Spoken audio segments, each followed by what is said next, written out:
Hello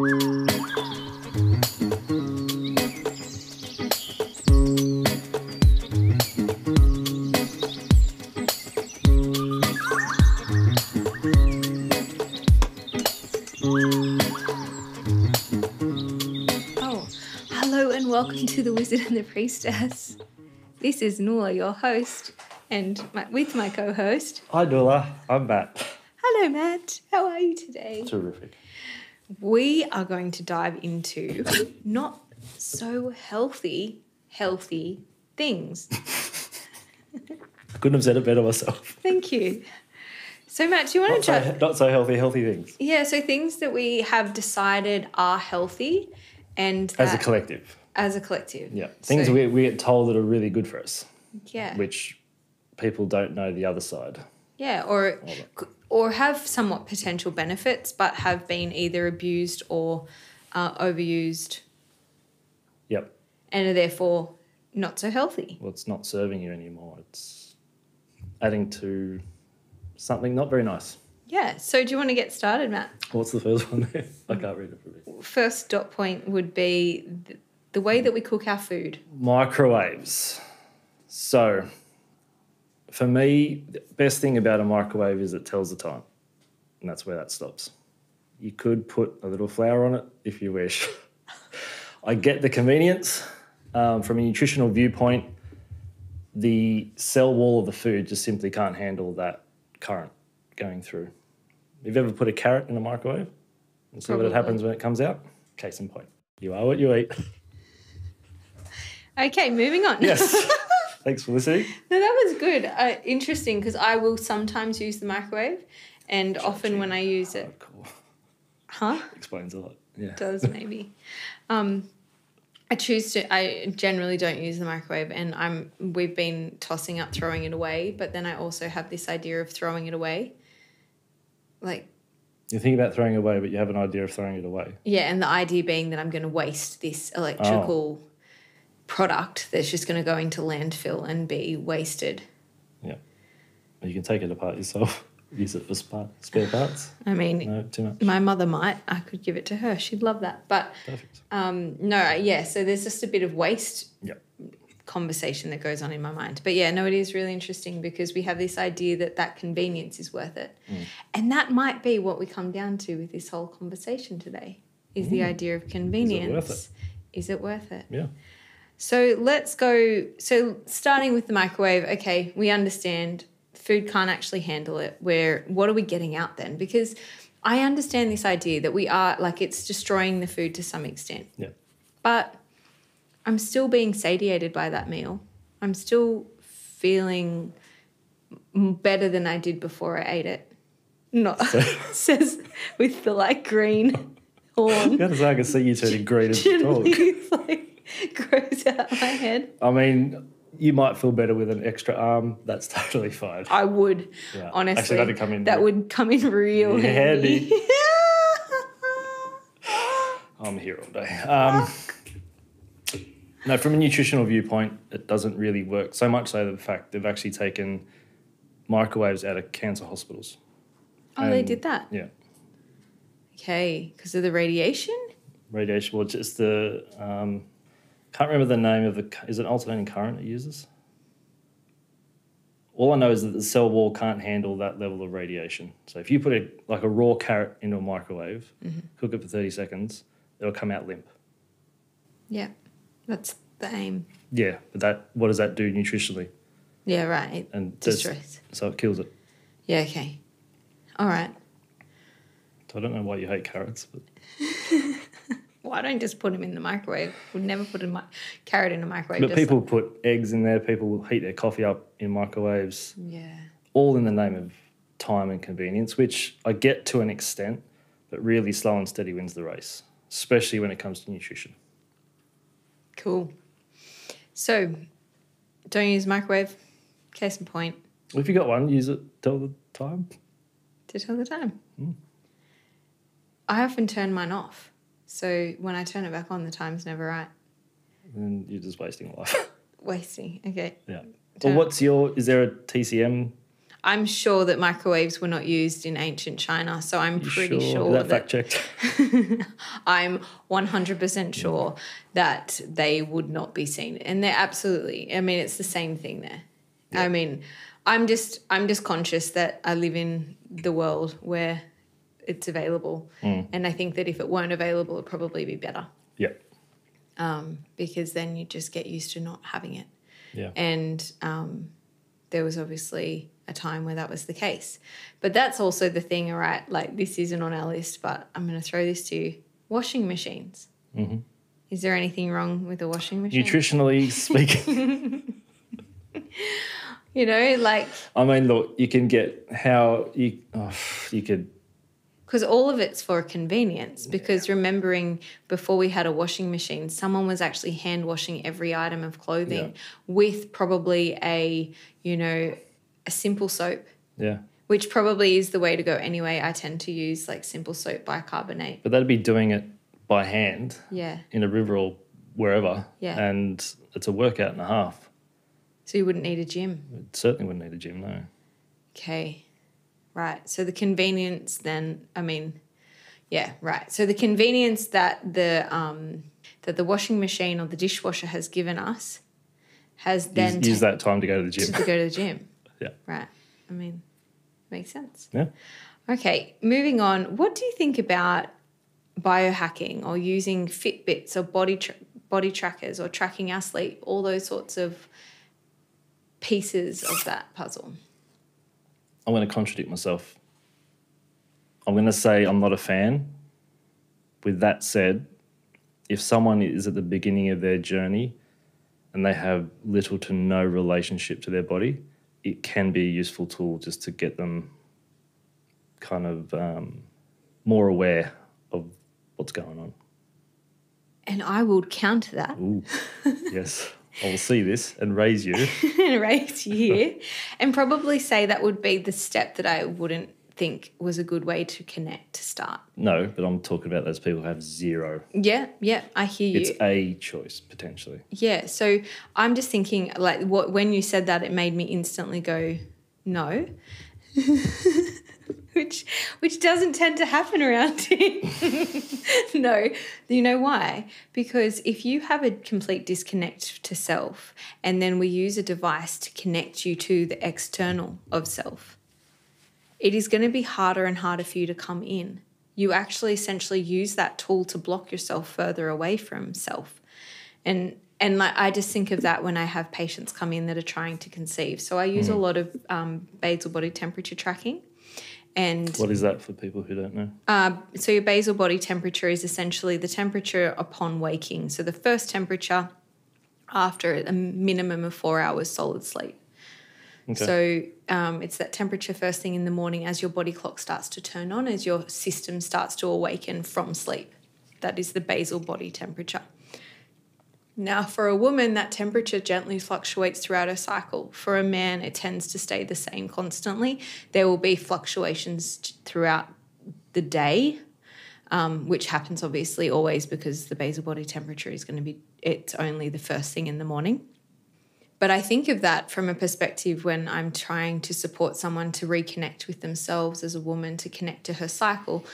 I used to be really straight away. Let's get straight down to it. Let's get you tracking your temperature. Let's get you tracking your luteal phase. Let's get you understanding when you have ovulated. Let's get you do the strips and check when you've ovulated. Check the amount of luteinizing hormone through this stick. I had a patient who was fantastic at these things. She was really into tech and she had this device that would check her temperature throughout the night and then give her an average in the morning. It also checked her progesterone or estrogen. And I used to love those things because I like that analytical, it's very clear, it's clear cut, it is what it is. However, if you're starting out on the journey and you start out there, you're actually starting out disconnected to self, because before that even happens, there is aspects of your body going on. There is discharge happening. There is feelings happening. There is emotions happening, and there is ability changes occurring. So if we start external, if we start using that as that's our first step to connect to self, to some extent it could be good, but it also, I think, is going to it's going to keep you away. It can go either way. Yeah. Yeah. I don't know if I have much experience with women who have started. So what I would say is I have people, they'll start with connecting to self, and then slowly they'll feel swayed to do the testing, to do the, to step away, to they can't actually trust what their body's feedback is telling them. Their cycles are out of whack. They're painful. They're in this disharmony. And I keep trying to get them to come back in to self, like, let's figure it out in here. But they do that for a time, but that disconnection is so strong that they end up swaying away. And that could be that they leave care from me completely, or that could be that they then go do blood tests and they start really analysing themselves. They might start tracking their sleep and realising that they're not sleeping very well. It's like, well, we don't need to track your sleep to know that. It's very clear by the state of your energy, by the state of your bowel motions, that sleep is not optimised. But some people need a Fitbit to know that. Yeah. That's what I see all the time. They come in tired. Oh, but my Fitbit says I slept 20 hours last night. Like, how do you feel? And that Fitbit, that laser thing that it uses, that I've found that messes with a lot of people's heart meridian. That's what I've found. And from my perspective, because it's probably on the Sanjiao, it would be on the triple burner. We remember talking about that. It's going to actually, it's going to have a bit of a... It's going to have an effect, but I mean, some people are more sensitive than others. Absolutely. So you can't say use it, don't use it. I mean, it's never like that. We're humans. It's more, everything is layered and nuanced. But I think I find this idea of being really, really in tune with a device somewhat really disconnects from, because we don't actually know how to use that information. No, but also there's no technology that exists outside you that doesn't already exist inside you. Like, we use these devices to take our pulse. We use these devices to tell us if we feel tired or not. And that's just the over-the-counter stuff. There's way more, when you go into sports technology, what they can tell about athletes is incredible. But that's not the average person. So if you need a Fitbit to see how well you've slept or what your heart rate is, and you need to know that, it's too much. Yeah, like it serves you to know, okay, well, I understand why this happened because my Fitbit tells me that I slept poorly last night. Yeah. Instead of waking up and needing a coffee, my Fitbit said I didn't sleep, so I need a coffee. So that becomes their God. Yeah, and that to me disconnects from self 100%. So much further. That can get you further into that little debt. Yeah. And there is, there's these new technologies that are doing the same thing for women where they're checking their heart rate and checking their temperature and checking their things. It's like a ring or an armband or a thing. And in many ways it's just taking us further and further away from self. And I'm not saying there aren't good parts to it, and that's the whole point of this episode. There is good parts to having that knowledge, but for me, if that's your first step, that feels a little bit like... Yeah. I'll make a deal with if they're doing they're training for an event and they just want to keep track of certain things, sure. But as long as it's not on, it's off 23 hours of the other 23 hours of the day. So, yeah.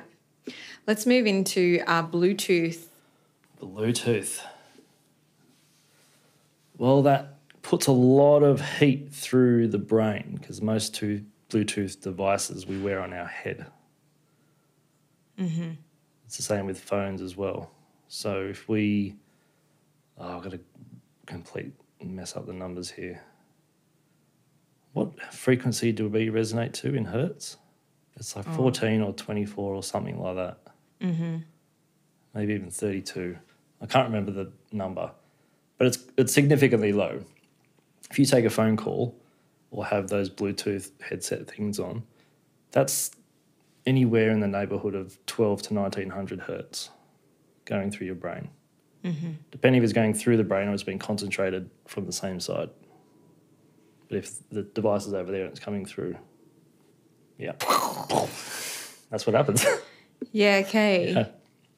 Yeah, I've always been a big fan of cord connected. But have you ever noticed when you're on your phone and if it's in your ear, you have to swap hands because it just heats up so much? Have you ever noticed that? No. Right. I can sit on my phone for hours. Never noticed the heat. Wow. I mean, it's hot definitely after I've turned it off. I've just ruined every conversation you're ever going to have now. I like to put my phone on loudspeaker and just sit it in front of me. Yeah, but even then you have to swap because it gets hot. I put it in front of me. I'm not touching it. Why just use telepathic phone calls and beat that? Hello. And what about Wi-Fi? Very similar. Wi-Fi, well, 5G, that's... The reason they shut down the world? Yeah, going on. What about 5G? 5G is a lot more intense than 4G. Yeah, which makes sense because it's going to spread further. That's the whole point, right? Actually, the opposite. Doesn't go as far. That's why they need more, what are they called? Why would you change from 4G to 5G So then? 5G, I think it goes 20 Ks. Like a cell tower will go 20 Ks, I think.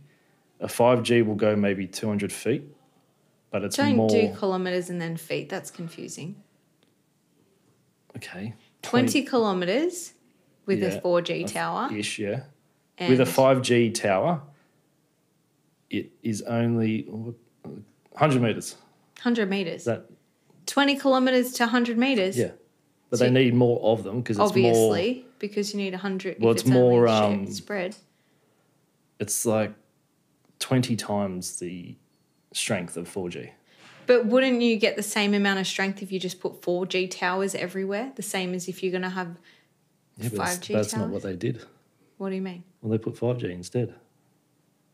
The 5th generation. Come on, catch up. Look who's telling you to catch up. Does that just even make any sense? Okay, so if you've got a tower. Two towers. Yeah, that's 20 Ks. Currently looking on the video. 5G, they need like 5 or 10 to cover that area. Yeah, maybe even more. It's more of an intense signal, but it's less range. Why would you swap over though? Why wouldn't you just add a couple more 4G towers? It wasn't my idea. I don't know. I'm just saying that's what they've done.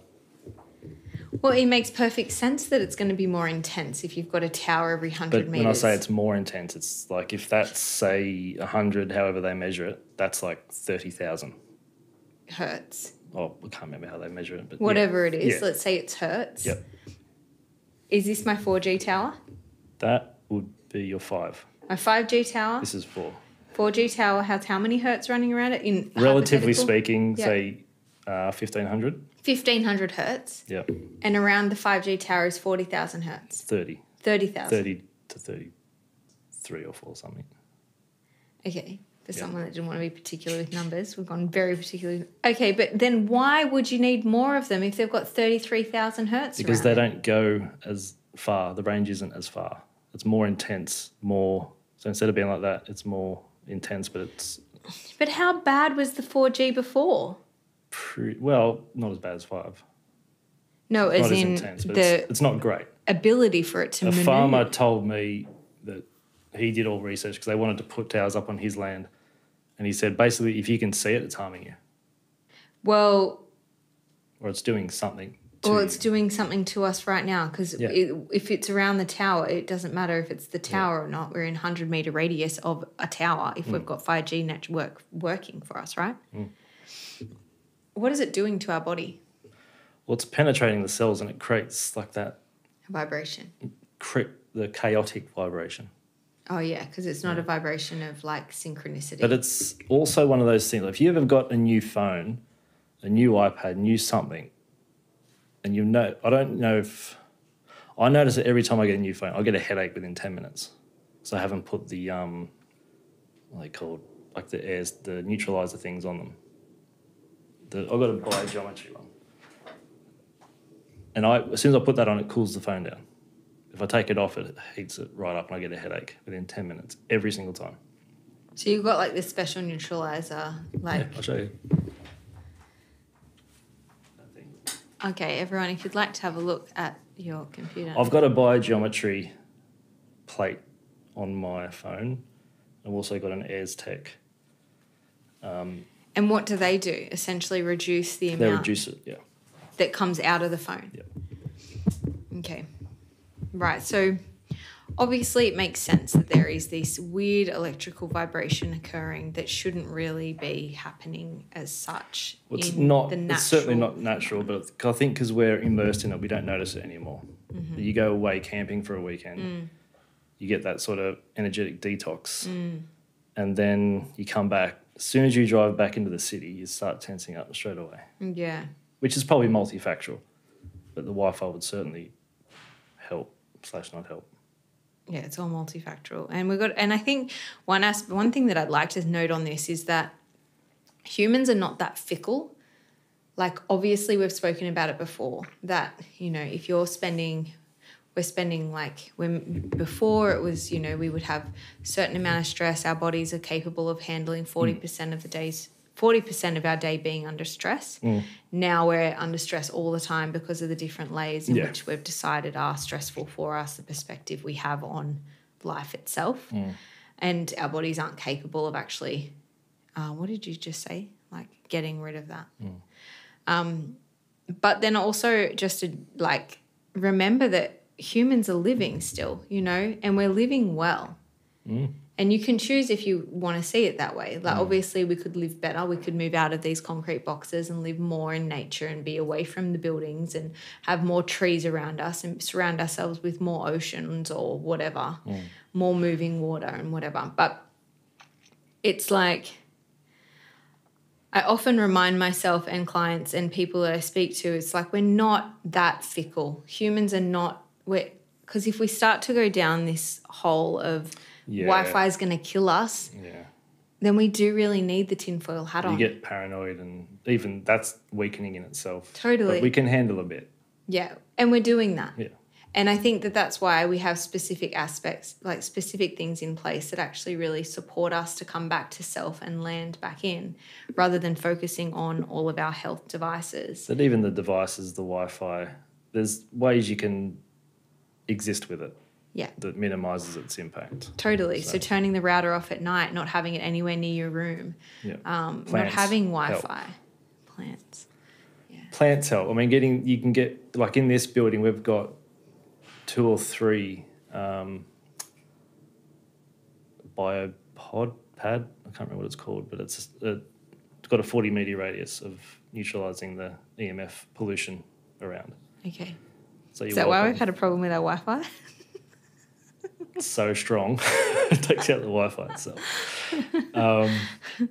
Yeah. And we have lots of plants. Lots of plants. But everyone who comes up here says, feels nice. That's just because we're up here. Yep. But things like that can go a long way into help with that. Salt water's really good too. Yeah. Well, that's why we're by the beach. Rocking. Well, no worries. Okay, so next one. Now, I don't think anyone thinks this is healthful. However, we do use it. A lot of us spend time on our phones, on computers, through all the time.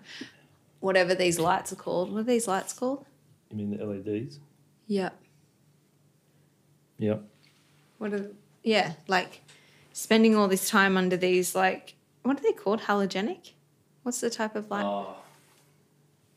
Anyway. I know what you mean. Yeah. This sort of light, where we know it's not necessarily good for us. Yep. I definitely notice a difference. I don't often have lights on unless it's like a warm white light. And then at night, I tend to not have any lights on at all. Yep. Try and use candlelight if my kids are not around. Sometimes we put the candlelight, or sometimes we'll just use like a warm white. I tend to have, fairy lights, like a small amount of fairy lights, and that's the light that we have in the evening. I definitely notice a difference from just having fairy lights on instead of any other light. I don't like turning on the kitchen, just try and allow the sun to set and allow our bodies to really set with that as well. Yeah. There's so much artificial light in this world, And people don't realise that when there's artificial light touching the skin, it actually stimulates what's called the reticular activator system, which is the system that switches your body on. So regardless of what time of day it is, if you're in bright lights, artificial light, your body's being told to switch itself on. You try and go to sleep. That's why we need coffee and stimulants all the time, and Fitbits to tell us that we're tired. But also with the strobe lights. Oh, yeah. I think that's it. No. No. What am I thinking of? What are you... I don't know. Raven. I don't know what I clearly don't know. What do you got at your house? Party time. Just imagine. Just walking like a day of like calm. That's a wizard weekend, right? Yeah. Matt's got this really beautiful light in his room, so when you go in there, he like takes him 10 minutes to set it up, but it like turns on the lights like orange. It's like an orange light in your treatment room. Oh, that's a downlight, that is. Oh, it's just a downlight that you've taken out of the roof? No, bought it separate. It's a very special light though. It's got a special colour. Because these lights here, they flicker on and off really quick. Okay. But that one stays constant. Anyway, it's a really nice light, but yeah, I can imagine Matt enjoys his time in that space, literally it's usually really dark in there, or has this special light on, and then he goes home and the strobes turn on. He's like, it's like party time. Like, is that like your 80-20 rule? You're 80% of the time in the dark dungeon. One has to balance oneself. Okay, yeah, so coming back to that, and it is really interesting because, I mean, this is that whole conversation about when people wear sunglasses all the time, and it's like you're missing the opportunity for your eyes to actually take in the information of the sunlight and then impact the rest of the body. And I think that is the point of what we're talking about today, is that these ideas that these things are healthy and like really powerful and nourishing and supporting us. However, and to some extent, I think we all know that they're not the best things, but they're helpful. Like tech is going to create, you know, we will within our life, within the next, I'd say 5 years, we're probably going to have our driver's license inserted in our wrist, like whatever it might be. Yeah. We will have something along those lines. Yeah, we're going to have that. It's going to be the case, and that will be what it is. And then we will go, oh shit, was this really the best thing? And then all of a sudden, you know, and there'll be the doomsdayers that are like, this is the control, you know, will all of a sudden we're going to have these nano bots inside of us that are actually biohacking our whole system, that are then, we're being, you know, marketed all these things, and they're going to utilize our brain waves and our knowledge. And then all of a sudden we're going to turn into, is that Terminator? Is that what happens in Terminator, or one of those iRobot movies where, you know, and that's our future and we're all going to die? I mean, maybe. Could be. What would your money be on? I think that if we stay away from all the stuff. No, but we're not going to. No, not stay away from the stuff. I'm saying stay away from the, start. I like to stay positive about these things. Mm-hmm. And so from my perspective, it's just say no, or just move to a place where that doesn't exist as much. I've heard Tasmania's really good. They don't want anyone to know though. It is a massive secret. Yeah.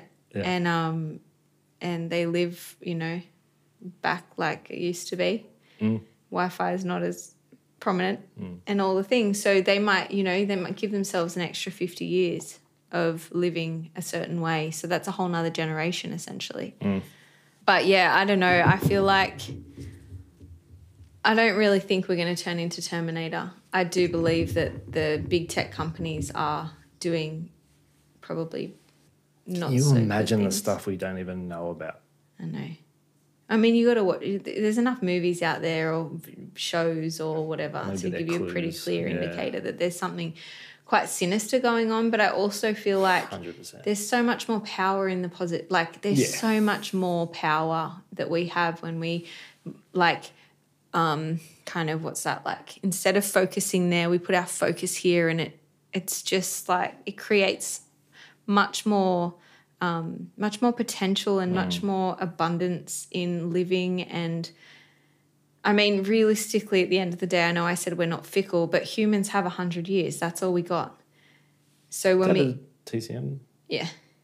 So if you've got 100 years on this earth, like, what do you want to spend your time doing? iPhone. Maybe. But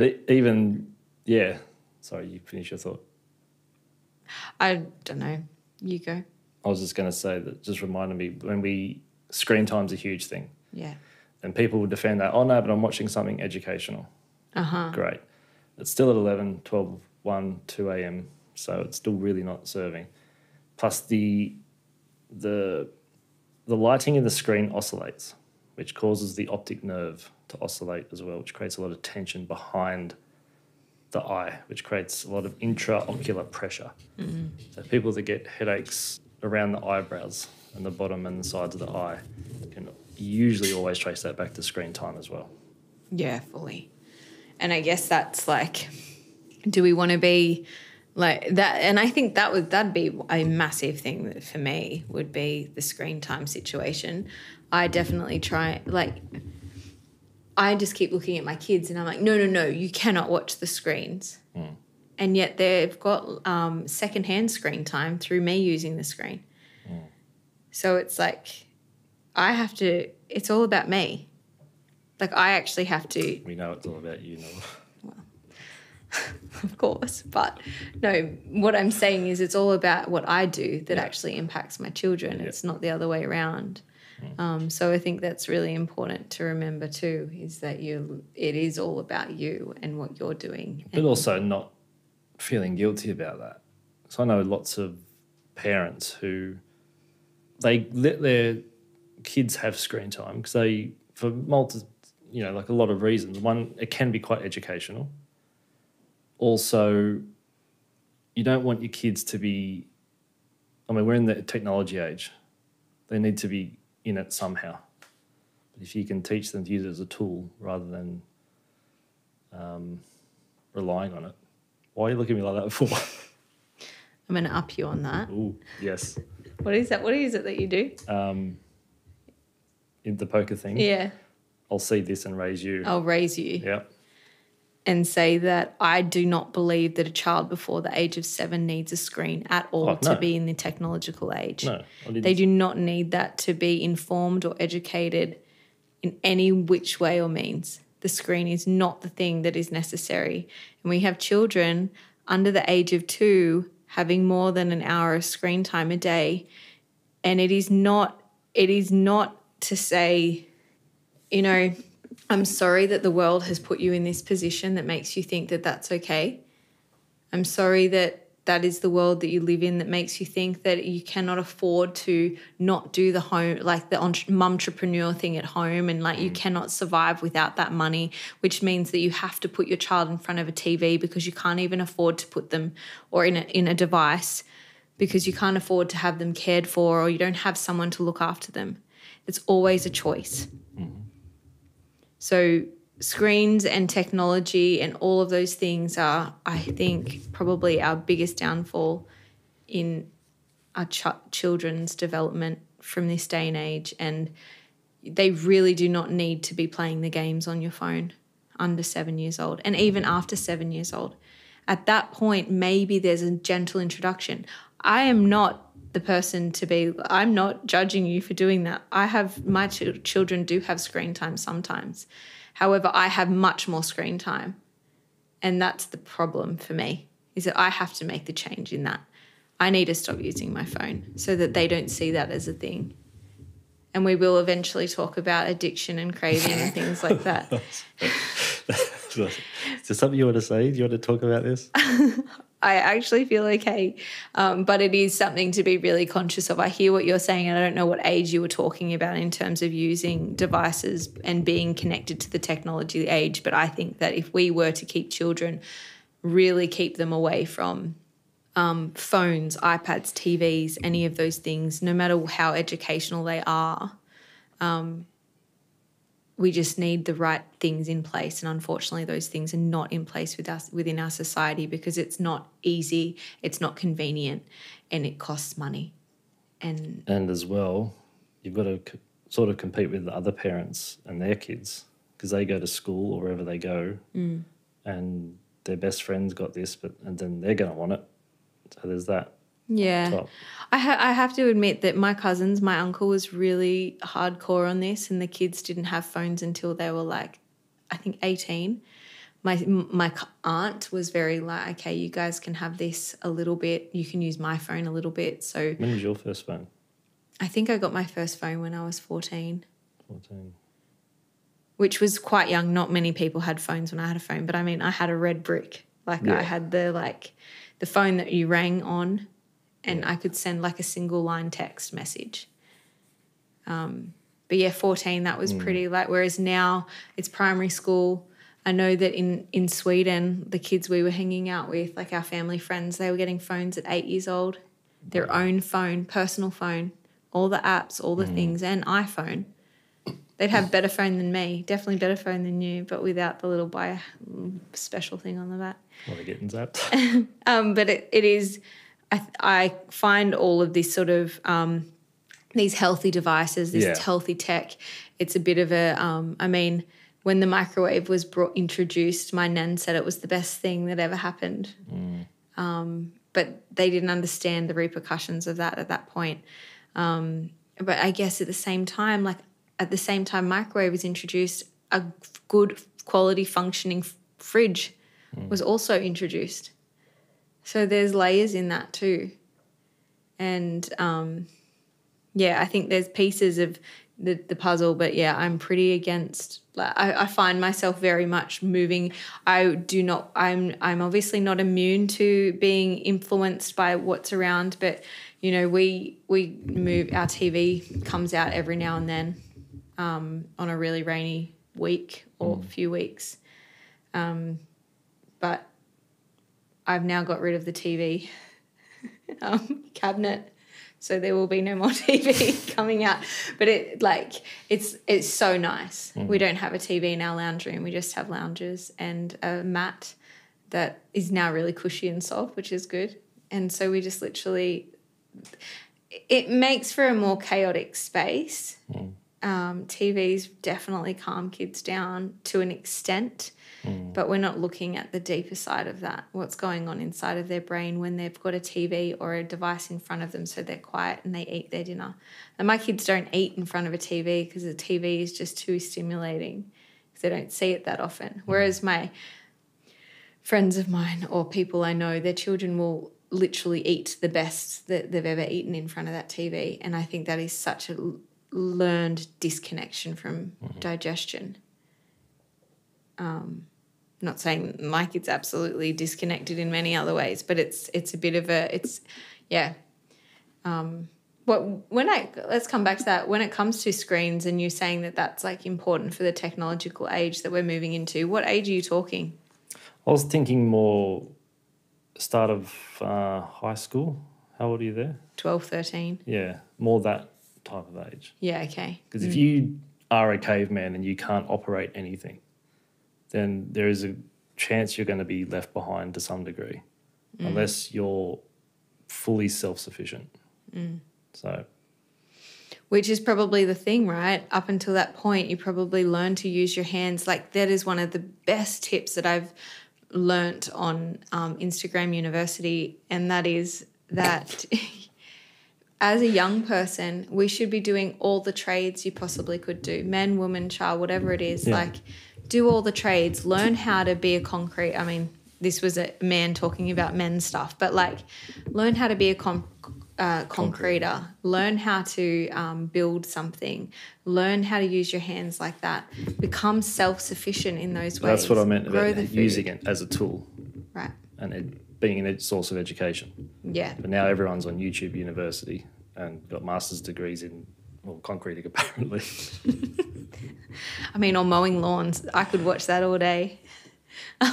But then we're not actually learning anything, as you know what we talked about when we've talked about a few weeks ago or whatever about the development of the brain. Like the best way to actually learn is through touching and feeling. Yeah, what you're actually learning on that TV, is that really helpful?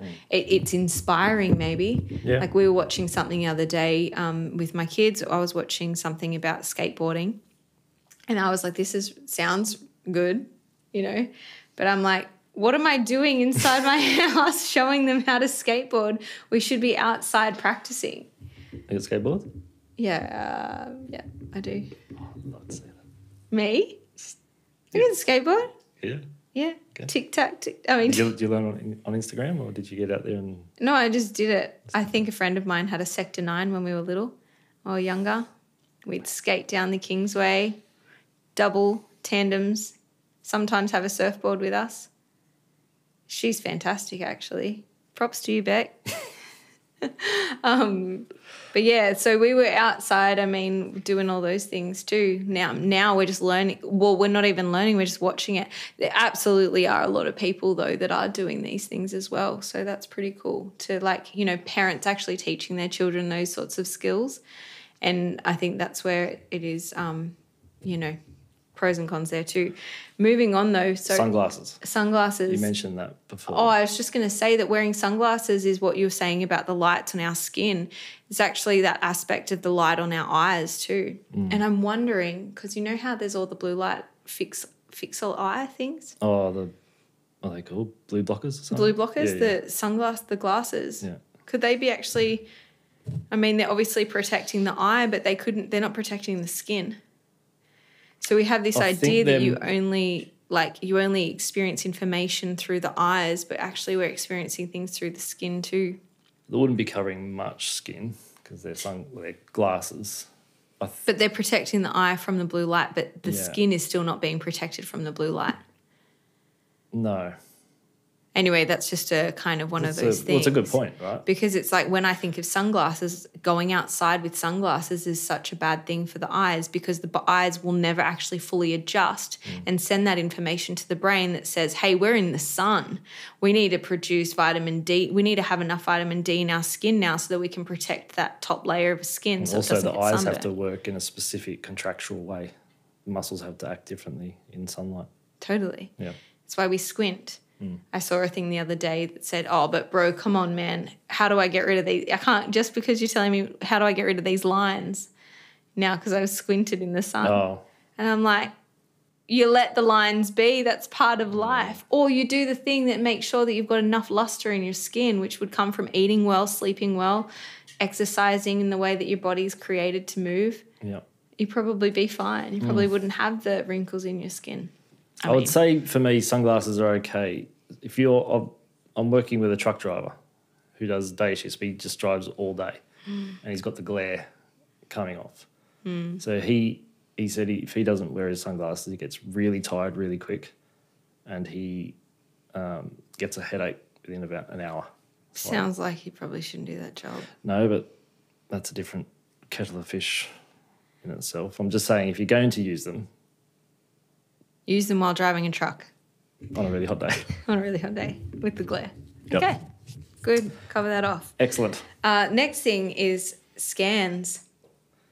There's a reason when they take the scan, they're nowhere near it. What? They're behind. Oh, yeah, big they stay well thing. away. Yeah.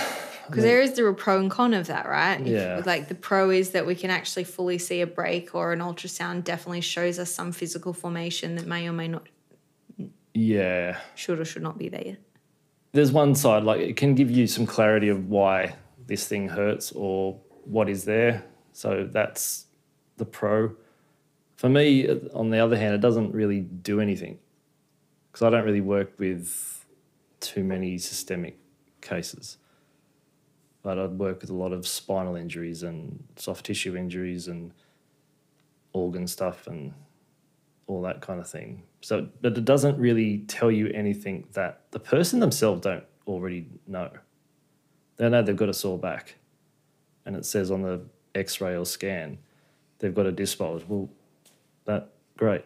What are we supposed to do with that? Well, it doesn't fix the thing. No, but it then gives you, okay, now we understand what the pathology is. Now we're going to do X, Y, Z to help you. But then are you treating the condition or are you treating the person with the condition? Oh, you're treating the condition every time. Sure. Like... I'd do that differently then. Of course you would, because you're a holistic practitioner. Holistic wizard, exactly. So I guess that's the thing, right? I mean, the pros and cons of that, throwing that up. But like... I think from my own personal experience with scans, I've had, through my 3 pregnancies, I've had 1 scan. And that was I had that at 14 weeks with my first child. Is that just an ultrasound. ultrasound? Yeah. And I don't know, maybe my kids there could be something going on. Like my brother found out when he was, I don't know, over 30 that he's only got one kidney. Yeah, right. And my great-grandfather had one kidney. They found out, I don't know when they even found that out. They must have found it out when he died. No. Or maybe not. I don't know when they found that out. But either way, it's like, it's an interesting situation. It's like, well, that could be my kids too. They might just have one. They seem to be thriving. You can live with one. And Yeah. be perfectly fine, yeah. Yeah. So it is, I mean, obviously I'm in the position that I'm in and I focus on life the way that I focus on it. But I remember being kind of prompted to go and when are you going to go get some blood work and the scan to check that the baby's doing okay? And I was like, well, if the baby's not doing okay, they'll stop growing and I'll pass them. And then if I get sick or, if I start to get sick and unwell, well, then I'll move in that direction that feels right in that point in time. But I just kept checking in with myself and I'm like, I feel terrible. There is no way that, as in terrible as in I was feeling unwell from the morning sickness and I was working too hard and I was doing too many things, so it made sense. But, yeah, I haven't done another one. And I don't see, in terms of particularly with pregnancy, I'm probably an extreme person, of course, but radical, if you'd like. But That's true. Yeah. that there's this idea that we have to do these things and that's the answer. And that really is like, a woman cannot traverse her pregnancy without these tests and scans. It just wasn't. Well, it's like every time you so get didn't know about it. a sore something, you have to go and get x-rayed So strange. Yeah. every time. Or MRIs, the amount of MRIs being taken these days. Like Mark Twain, And I feel like who said, MRI's "Don't sort let of got your a better schooling rap get in than the an way of your X-ray, but we don't education." actually really see ya. Like I would say that, like even though that people that they're still hidden behind a screen, X-ray seems to be much more. And that's they'll even offer an MRI. I think they'll offer an MRI for women with, babies that have been identified as having ventricle, like one of the baby in utero. They'll get them to do an MRI scan For the baby's ventricles. for the baby's ventricles. Right. If it's not, if they can't get enough information from the ultrasound. Right. And yeah, it's a pretty full-on experience for the mother, and that's stress. And then the need to do this really pretty invasive as it can be, and they can't do anything till the baby comes out. And what I found out was they can't actually do anything, or they won't do anything until the baby's 6 months old. So it could just be that the baby's developmentally abnormal. Or not typical. Well, it doesn't follow the plan. Doesn't follow set the out by by our system. And so it's like, hang on a minute. You've literally spent this time through utero stressing a mother out when, to this extent, ignorance is bliss in that. And that's sort of where I come back to with all these healthful devices. It's like ignorance is bliss until you're very in tune and you actually can characterize that. I think that's sort of really important from my perspective. So let's go one step further and talk about, as we kind of move towards another thing that's seen as like really healthy, actually not healthy. So, let's start with supplements. Supplements. Yes. The old vitamins will save me mentality. There's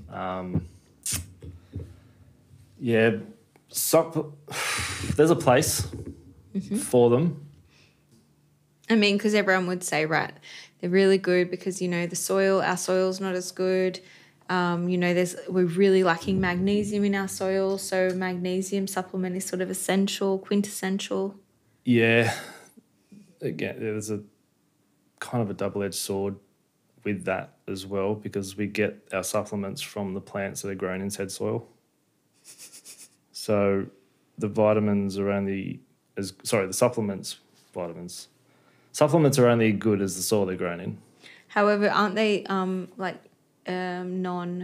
Like, what about supplements? There are organic supplements, yeah. Oh, yeah, okay. But I'm talking about, like, the average Joe supplement is not organic. It's not grown. It's in a lab. It's in a lab.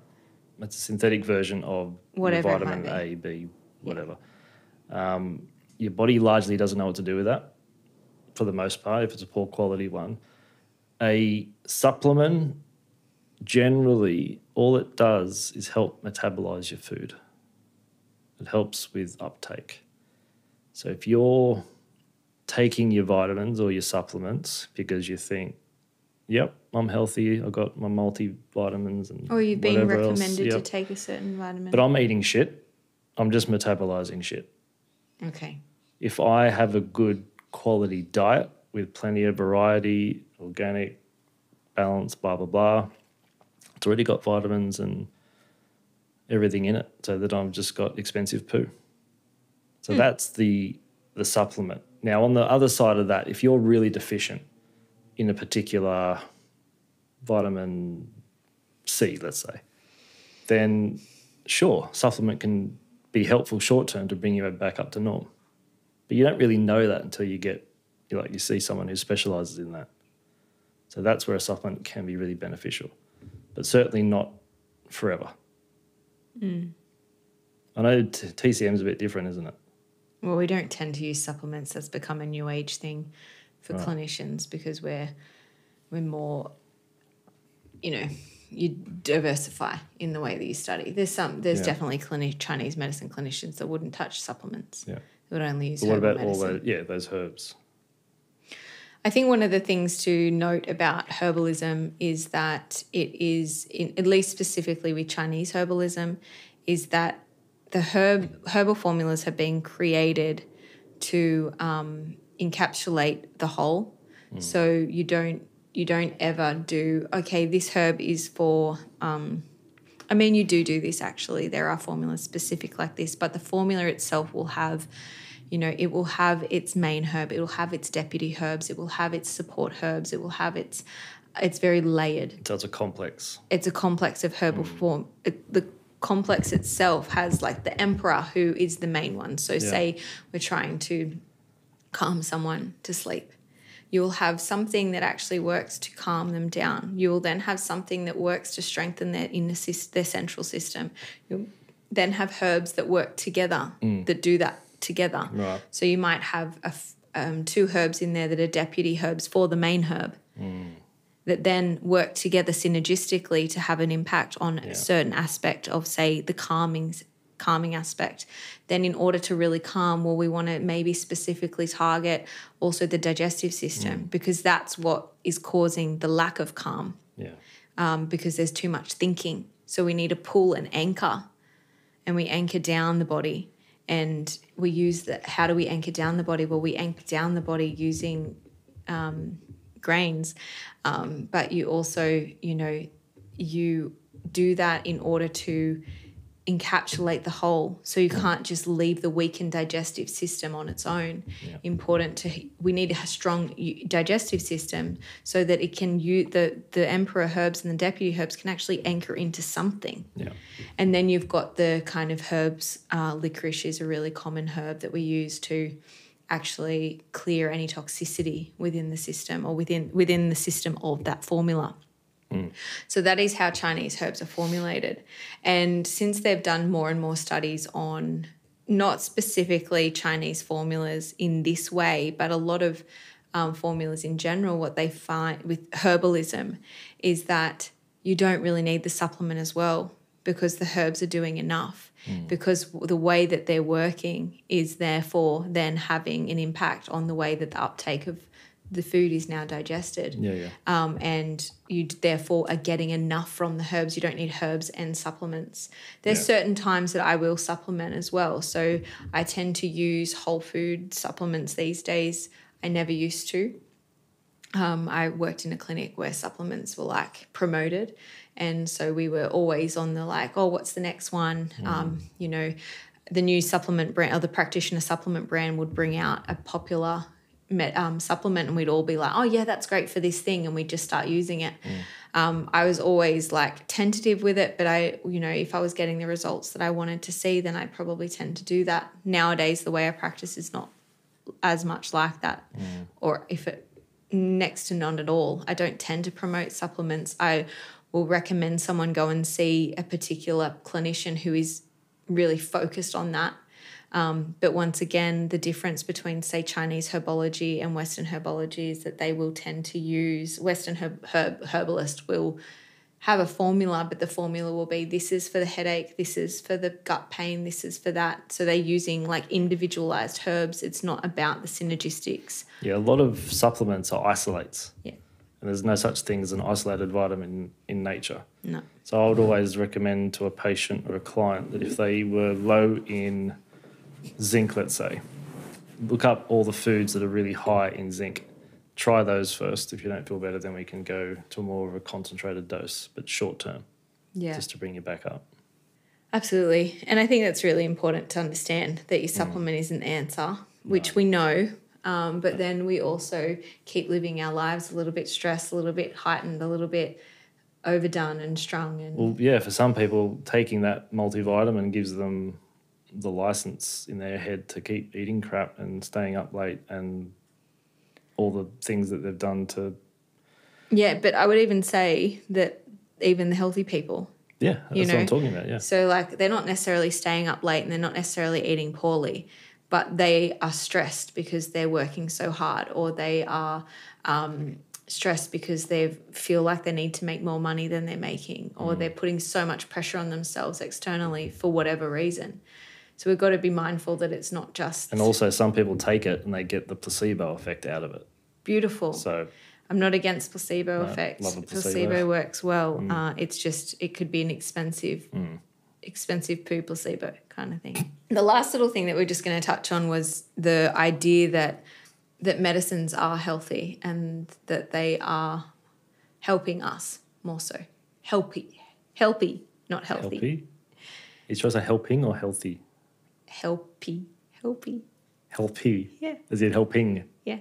Oh, you're saying it like healthy. Instead of being healthy, they're helpy. Oh, okay. Thanks for following along. That went really well. Yeah, I really appreciate it. So this idea that medications are like sort of part of this whole healthy... Yeah, I think without going on a rabbit hole, I think we rely on medicines way too much as a culture.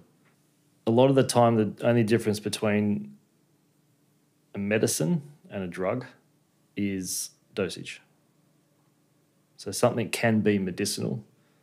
If it's a medication, as I assume you're talking about like typical Western medication, then yeah, we rely on it way too much. We give it too much power because we think we need it to survive.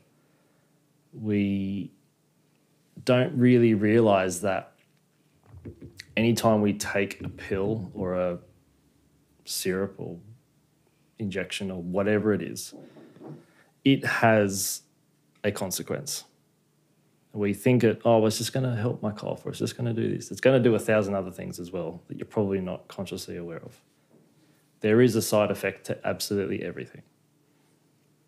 Yeah, I've touched on this previously, just about the fact that, yeah, we're using and abusing medication, and it is never...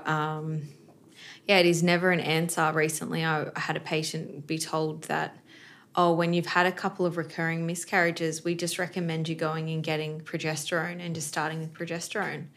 And I said, I'm like, how does that make you think when you have actually housed and held a baby? What are you thinking of your body then? How did that work out? It is life, creating life is a miracle, but I felt really like, okay, we're just trying to find an answer through the portal of medicine and through the portal of giving someone a medication, but we're not actually looking at, if we understand what progesterone does or where it comes from the corpus luteum, which is the release, which is the hatched, the egg has been hatched from the follicle, and then what's left behind, that creates the progesterone. When we understand that, well, let's get good at strengthening that. Instead of going, like strengthening the whole, which means we have to strengthen the whole system to strengthen that. And then life will come because that is available now. Because now it has that energy that is reminding the brain to create that hormone. But instead, we're just going to go and do the biohacker thing and understand, okay, we've done enough blood work now. We understand that your progesterone's low, which isn't the case for this patient. However. But if you look at it compartmentally, it could be. Totally. Yeah. And that's the whole situation when it comes to that, because we're putting our bodies into this, like, giving our bodies all this medication to create this situation that the body's not capable of understanding. It doesn't understand it. It's like... That's completely foreign. It is... Our bodies are creating balance, hence why we've got the imbalances or diseases that we have. And that's the balance that they've created and curated specifically because of the stimulus and information that we've been giving it.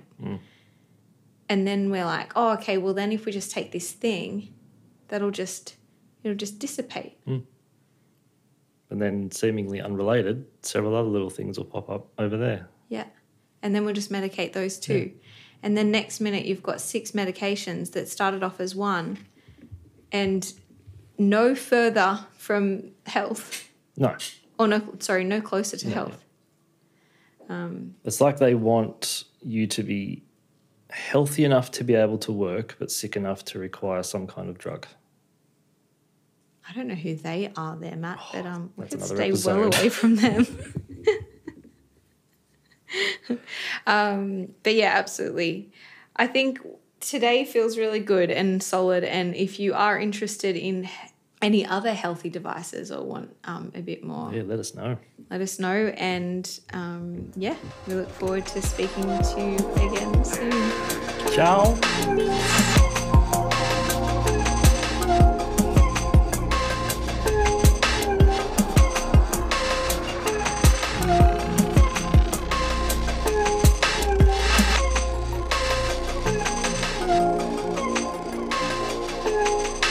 You've been listening to The Wizard and the Priestess. Thanks for stopping by. Stay connected and be open.